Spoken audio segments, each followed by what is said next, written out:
আজকে আমার লাইফে এমন একটা এম্বারেসিং কাহিনী হয়েছে। দাঁড়ান, আমি আপনাদের শুরু থেকে বলি। আমি সদ্য ভার্সিটিতে উঠি, অ্যান্ড ভার্সিটিতে ওঠার কিছুদিনের মধ্যে আমার একটা বয়ফ্রেন্ড হয়।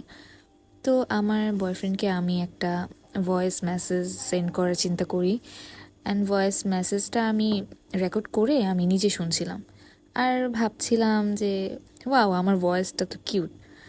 তো ও শুনে হয়তো খুশিই হবে। আমি ভয়েস মেসেজটাই বলেছিলাম যে বাবু তুমি কি করো। তো আমি মেসেজটাকে সেন্ড করি, যেহেতু আমার ভয়েস অনেক কিউট লাগছিল আমার কাছে। তো সেন্ড করে আমি আমার মতো কাজ করছিলাম। তো হঠাৎ করে আমার ফোনে অনেকগুলা নোটিফিকেশান আসছিল।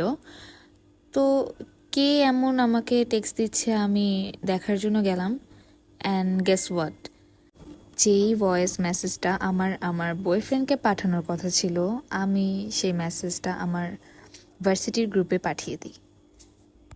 আমার তো মাথায় হাত, আমি লিটারালি শকড।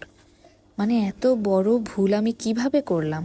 যেই তাড়াহুড়ো করে মেসেজটা ডিলিট করব, তখনই দেখি সিন বাই 27। আমার তো লিটারেলি মাথায় হাত, অ্যান্ড সাথে সাথে একজন হাহা রিয়াক্ট দিল, আর আরেকজন জিজ্ঞেস করলো যে তুমি কাকেই মেসেজ দিচ্ছিলে। আরেকজন আবার মজা নিয়ে বলল যে এই গ্রুপে তো অনেকে আছে, কে তোমার বেবি। এই সব দেখে আমি সেই ভয়েস মেসেজটা ডিলিট করে দেই, অ্যান্ড ফোনটা রেখে আমার এত এম্বারেসিং লাগছিল। আমি জাস্ট সিলিংয়ের দিকে তাকিয়ে চিন্তা করছিলাম যে হয়তো আমার এখন এই শহরটা ছেড়ে দিতে হবে।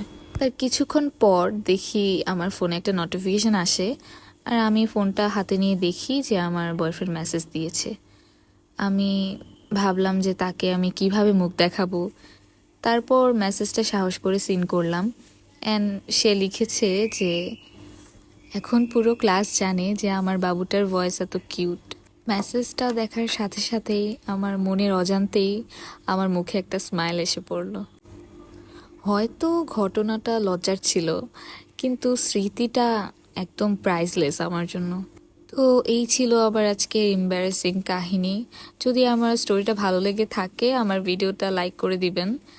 আর আপনি যদি এরকম ইন্টারেস্টিং কাহিনী শুনতে চান তাহলে সাথেই থাকুন।